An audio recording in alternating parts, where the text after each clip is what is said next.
All right, welcome everybody back to another episode of the Big Douglas Show. It's a Wednesday, so you know what that means. We are going to get a look at the opposition today. We will do that with Michael Hurley, who covers Boston sports for WBC in Boston, the CBS affiliate. Michael, how are you? I'm doing well. Thanks for having me. How are you? I'm doing well, thank you. I think I bumbled through that intro. Intros are the No. worst. They're the Yeah. worst. Let's a big 48 hours in the NFL. Let's take a before we get to the game on Sunday against the Patriots. Let's take a quick macro look. 7 trades, 2 firings, 2 quarterback replacements, all in the last 48 hours. What will you take away from yesterday's action? Well, I think the biggest thing is the Raiders' moves to fire Josh McDaniels and Dave Ziegler, because they went all in on those two only a year and a half, 2 years ago, and to cut ties so soon. A lot of people had doubts whether Mark Davis had the cash flow and capital to get rid of Josh McDaniels, given all that was owed. But it sticks out here, especially because of the New England history with Josh McDaniels and all that. But also, the Patriots are one game better than the Raiders over the past 2 years. So it provides some perspective on what other owners do when things are going in a certain direction. And it does make you think. It's twice now for McDaniels going back to the Broncos. You probably know better than most. What is it about McDaniels that at least doesn't work at the head coaching level? Well, I know what didn't work in Denver, and that's he just tried to be Bill Belichick. He tried to be him at the podium. He tried to be him in the meeting, and you're just not. And he was only 35 at the time, and it didn't sell.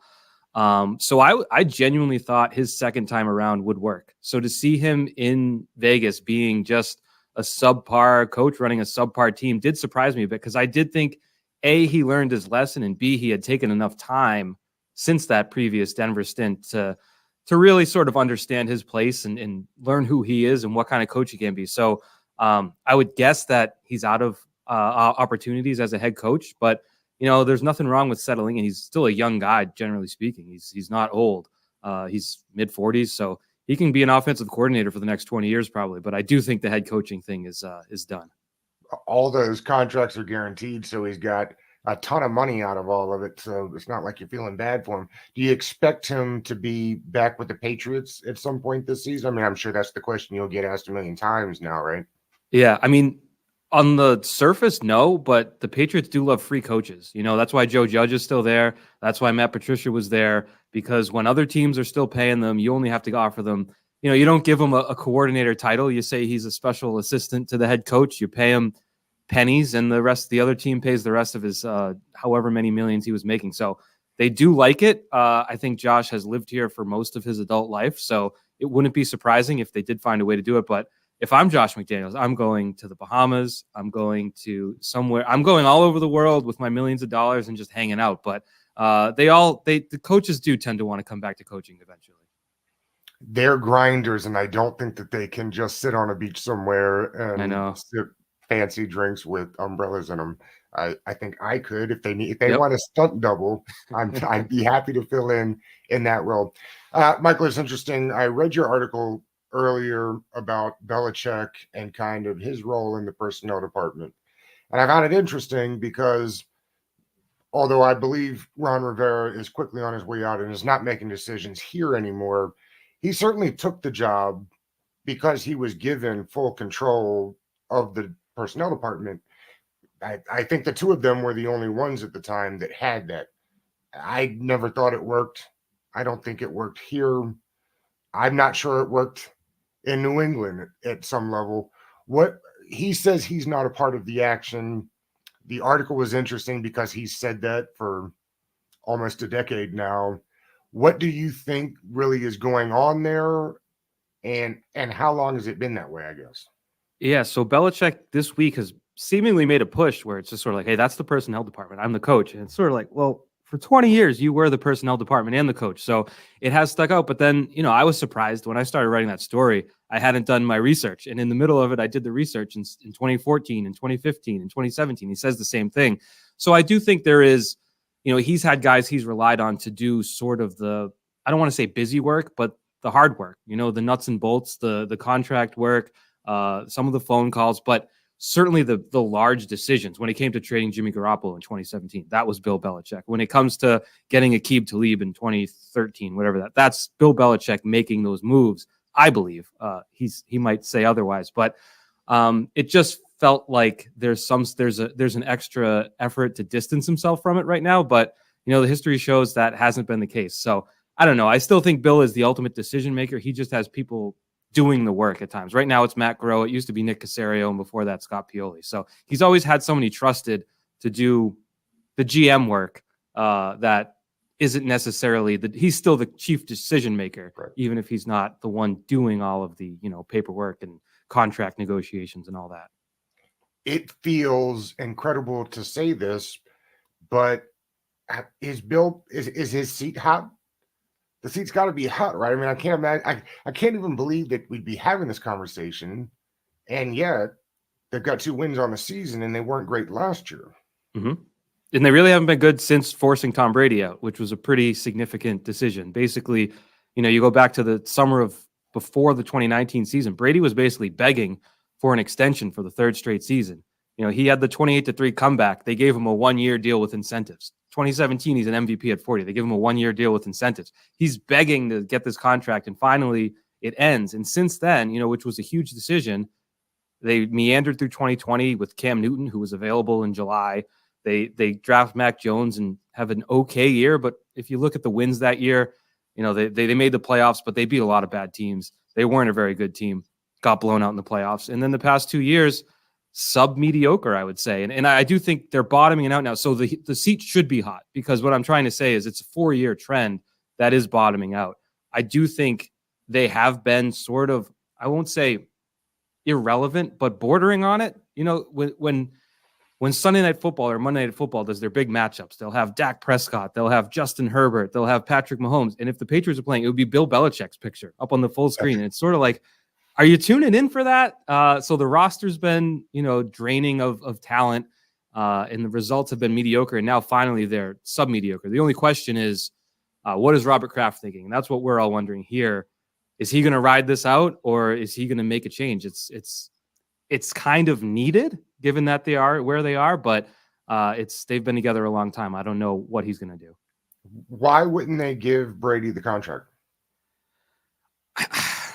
If you look at going back to 28, and now we're doing ancient history, but I love doing it, so don't mind me. Bill Belichick, there was a quote that came out from a coaching, he had said to Urban Meyer, and Urban Meyer shared it at a conference of some kind. He said, Bill said to me, I only want to coach guys that I want to coach. I'm at a point in my life where I just want to coach guys that I want to coach. And you look at players that have been forced out. He tried to trade Rob Gronkowski before 2018. He got rid of guys like Danny Amendola. Anyone that had sort of pushback or agitation with the Patriot way, quote unquote, ended up being pushed out. And you ended up with guys that weren't as good. I think if you want talented wide receivers, they're not all going to be your favorite, coaches' pets type people. They're going to be stars with egos and contract demands and all that. And I think that Brady got into that. They ended up separating. Brady had his training regimen with Alex Guerrero, wanting that. The team didn't want him around the players. There was a lot of friction there, but ultimately that's a small price to pay if you can have that level of quarterbacking for your team. Ultimately, the Patriots and Bill Belichick decided enough was enough. But I think in a vacuum, if you say Tom Brady at 42, I don't believe in it, that's fine. You just have to have a better backup plan than none at all. And that's what they had. Where do they sit with Mac Jones now? That's another relationship that doesn't look the healthiest, Mac Jones and Bill Belichick. You look at, a good rookie year where it's unclear how aggressive and how much the Patriots wanted him. They sat at 15 in the draft. Mac Jones just happened to be there as the 5th quarterback available. I have a theory that if the quarterbacks were all gone at 15, they would have gone and traded for Jimmy Garoppolo, because Bill loves Jimmy Garoppolo, who is a handsome Kirk Cousins which I used to say as a normal, but I don't think he's as good as Kirk Cousins. But he is more, yeah, but he is more handsome. So we got to give him that. So that's always been sort of in the background. Like, did they really want him? But they got him. They had a good rookie year. McDaniels leaves, and then you bring in Patricia and Judge to really railroad his career, and he hasn't recovered. So I thought he'd be decent this season with Bill O'Brien, he's almost worse than last year, which is unfathomable given how inept. Was O'Brien with him at Alabama? No, Mac was on his way out as O'Brien was on his. So they spent some time. Mac was teaching him some terminology and things like that with the way Alabama did things. But they seem to have a good rapport. O'Brien has decades of experience. I thought it would work, but it's not. I don't know if last year is still in Mac's head. Now, granted, they also didn't give him receivers. They didn't give him offensive line. The first 3 picks of the draft were all on defense this year. So offense has been neglected. I still don't know what Mac Jones is as a quarterback if you give him a good situation, not even a great one. But obviously the results are what they are. And if you're Mac Jones, and you know how I don't want to be an old man, but a 20-something-year-old next generation of player, he's probably sitting there blaming X, Y, and Z for his situation, and he's not entirely wrong. You mentioned I hadn't planned on talking about Patricia, but you brought him up. I'm curious. You have to go back to like Juan Castillo with the Eagles, who was the tight end coordinator that moved to defensive coordinator to kind of get one of these scenarios. Did they get do you have an explanation? Were you given an explanation as to why they thought that would work? No, and I've been yelling that into the void all year because last year it was foolish from the get-go. We all said, what are you talking about? Bill's like, yeah, he's coached off. He was an assistant offensive line coach in 2005. And then every year after that has been a defensive coach, has been a defensive coordinator. Yeah, he was the head coach. He oversaw offense, but obviously didn't run it. So no, and Bill Belichick said all last year, if it doesn't work, blame me. I'm the head coach. If it doesn't work, blame me. I'm the head coach. Yet there was never any, I screwed up, which maybe it's self-evident. He doesn't need to say it, but I think in terms of accountability and explanations to a fan base that had, and I had recently watched a game from last year, before the Raiders game this year, a few weeks ago. I watched the previous year's Raiders game. You might remember Jacoby Myers throwing the ball to Chandler Jones, losing the game in most unbelievable loss we've ever seen. And the method to get to an inept offense was completely different. Like now they can't block, they can't get open, and they're inept. Last year, they couldn't get a play in. They had to waste timeouts. They were lining up wrong. They couldn't get into the formation. Guys were running into each other, but the end result was still the same that you're getting this year. So I guess end result, Bill O'Brien and Matt Patricia are producing the same offense, but I just think the damage that did to the franchise was immense. Yeah, it was really odd. And I remember when they announced that he was going to have the job, and I was thinking, with a rookie quarterback, you might want to surround him with like the best and the brightest that you have. Yeah. They're sitting at not to interrupt, but Judge too, who had been with New York and had just been fired, and Mara, the owner of the Giants, comes out and says, we have done, talking about Daniel Jones, we have done everything we could to screw this kid up. Right. And then Bill Belichick says, Joe Judge, you're my quarterback's coach, which I just think it was a bad situation. It's so odd. And at 2 wins, were you surprised that they weren't sellers at the deadline? I mean, I guess rumblings were they had a couple players, Uche is one of them, maybe that they would move. Were you surprised that they sat pat? No pun intended. Surprised? No. I do think there was a lot of jealousy from a lot of Patriots fans at what Washington did, getting rid of their 2 defensive ends. Even though it's, picks, it's needed. And you look at this team, the Patriots team, there's just a deficiency in talent, and it's needed to replenish. And it's a combination of factors. They've missed out on guys like Tyquan Thornton in the second round. They haven't gone for guys like DeAndre Hopkins, who had 160 yards and 3 touchdowns last week. There's all these different decisions, and you just figure. But in terms of not being surprised, I think Bill Belichick's still in charge, and I'm not sure he wants to bottom out. I'm not sure he wants to have a 3-win, 4-win season. That's the problem when your head coach is the GM. The 2 jobs they couldn't be more diametrically opposite, the 2 jobs. Right, because they're not going anywhere this year. At best, they win 5-6 games. Let's say they win this week and beat the Colts the next week and then win 1 more. What's the difference between that and getting a better draft pick? So I think, like you said, they're diametrically opposed. And so it's not surprising to see and we saw it, I'm not going to get into the Boston Red Sox. You had a GM this year fighting for his job, a team that wasn't very good, not selling off pieces and building for the future, because how can you build for the future if you're performing for your job? So it's contrasting desires and needs. But to the other point, once Chase Young went for a 3rd, I feel like what was Uche's value? A fifth maybe. So it probably didn't matter at that point, but sure. I'm of the mind of, get rid of everyone that you're not going to re-sign. Get rid of now, because those comp picks take a year to come through, and the Patriots are going to spend a ton in free agency next year, so they're not going to get any comp picks. So I was of the mind of getting rid of whoever it may be, everyone but Kyle Duggar, basically, for expiring contracts, but they got rid of nobody.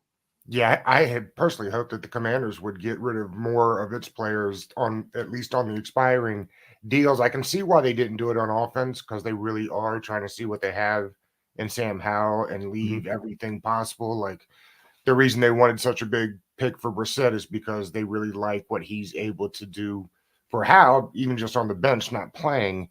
But guys like Kendall Fuller on 1-year deals, I think, could have brought back value, and they opted not to go that way. But we were talking about the GM and the head coaching job. That's the same. This group didn't want to get rid of Sweat, right? I mean, that was ownership, and I guess apparently that the second round pick was too good to turn down. That they wanted to get rid of Chase, wanted to keep Montez, and they got rid of both. The odd thing is the production the last couple of years has been better when one of those two guys aren't on the field. The numbers, the backups both had 5 sacks a year ago when Chase was out. So it'd be interesting to see what that production looks like. I was looking at your roster. I was looking at our roster. It looks like the Spider-Man meme where they're kind of pointing at each other, It will be an interesting game on Sunday. The defensive line for Washington is still really good. They still have the 2 first-round interior picks. I think the outside guys in a rotation will still be fine. What does the offensive line look like for the Patriots? Because I got to say, I looked at it, and there were a bunch of names that I was not familiar with. Yeah, no, it's a nightmare. Just point blank, it's a nightmare. You have Trent Brown at left tackle, who is their best lineman. I don't know where he ranks him on left. I would say he's 12th to 15th and among how left old tackles. Is he now? Like, I recognize Trent Brown, but I was thinking, how old is he? 35? I don't know. He's probably close to 30, but he's battling injuries every week. Last week he had to leave the game. He's been and they need him, so he had to come back in injured last week to finish the game.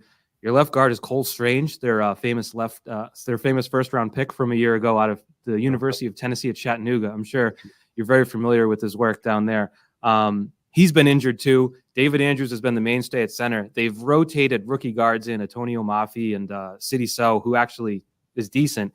Right tackle has been a mess this year, but they finally moved Mike Onwenu out there. So they're somewhat stable at tackle as long as Trent Brown is healthy. But to your point about the interior guys on the D-line, they can feast because, Sidi So has done a good job. But last week they had a rotation in Antonio Mafi, who's another rookie.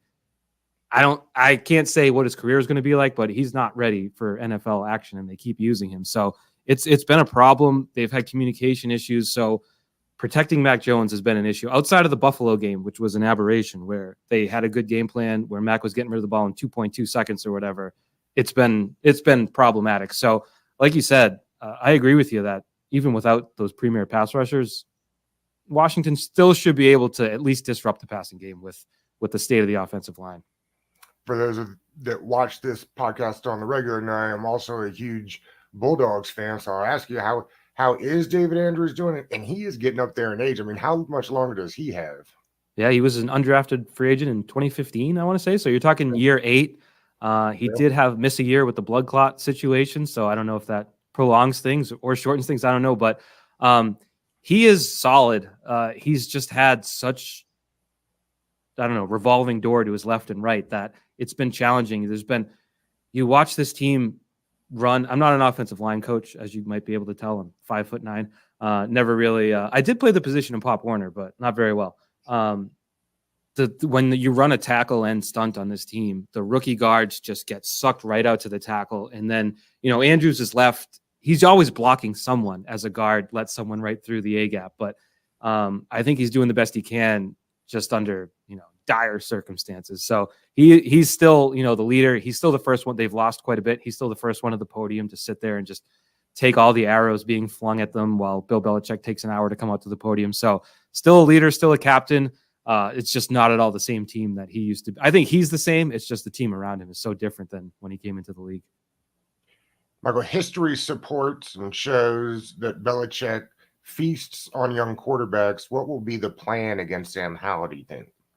That's a good question, because I was watching the condensed version of the Washington Philly game. I hope you can forgive me. I was covering the exciting Patriots Dolphins game at the time, but I look at those three receivers and I think all three of them are better than anything the Patriots have, especially with Kendrick Bourne being. You might have been able to have a Dotson Bourne conversation, but Bourne's out, so I think those guys are going to get open. You saw it's not Tyreek Hill and Waddle, but the Patriots had such a bad trouble last week covering two excellent receivers. I think if you have the outside corners for the Patriots this year?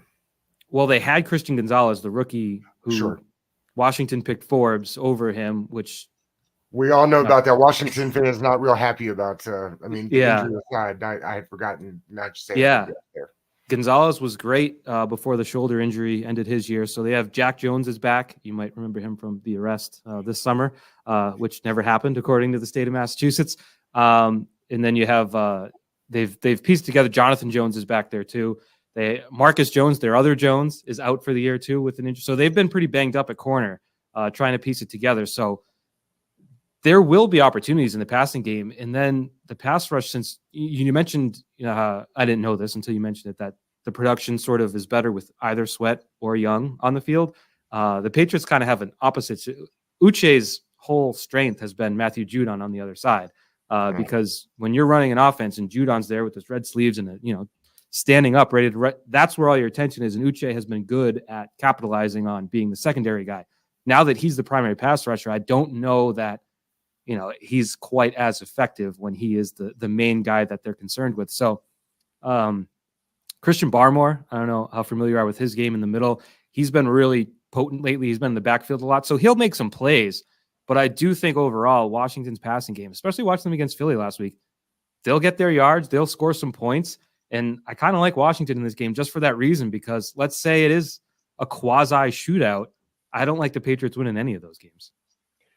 Yeah, it was interesting. The Patriots are like a 3.5 point favorite, and I get you get the 3 points, when you're at home. But I actually was a little surprised that the line was that close. I went back and looked at some of the scores for the Bills game and for the Patriots. And while the Commanders have struggled to score sometimes, when the offense is clicking, they've been really electric and put up a lot of points. And you're right, they like to throw it all over the yard. I mean, Howell's up around 50 pass attempts a game now, and I don't necessarily know that that's what you like, but that's kind of where the league has moved to. What is the plan for the Patriots on offense? Are they I know you talked about the deficiency at kind of the receiver spot. Are they a run-first offense? Are they what has been the plan this year?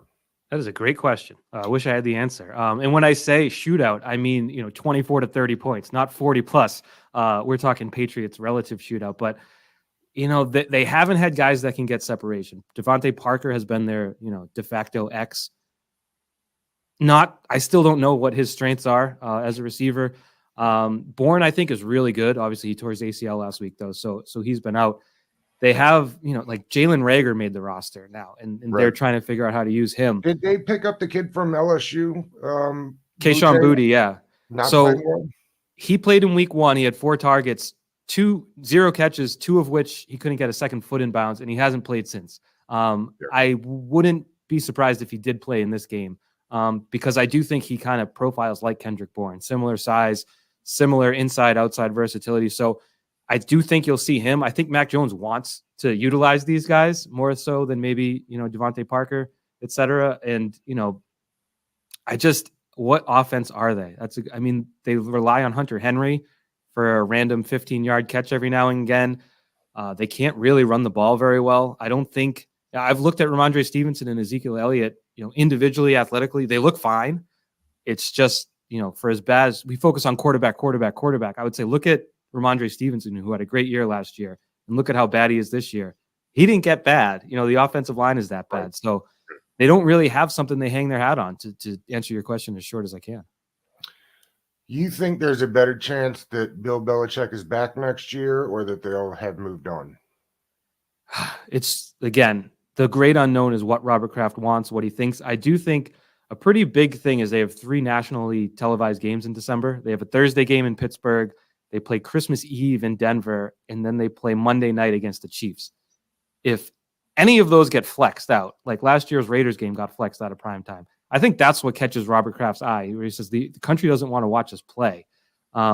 If they get flexed out of, I believe Thursday flexes are allowable this year. So if that gets flexed out, which wouldn't be surprising, the Chiefs game would be, because it's Mahomes, national TV, Kelsey, Taylor Swift. Not sure if you're familiar. They're dating.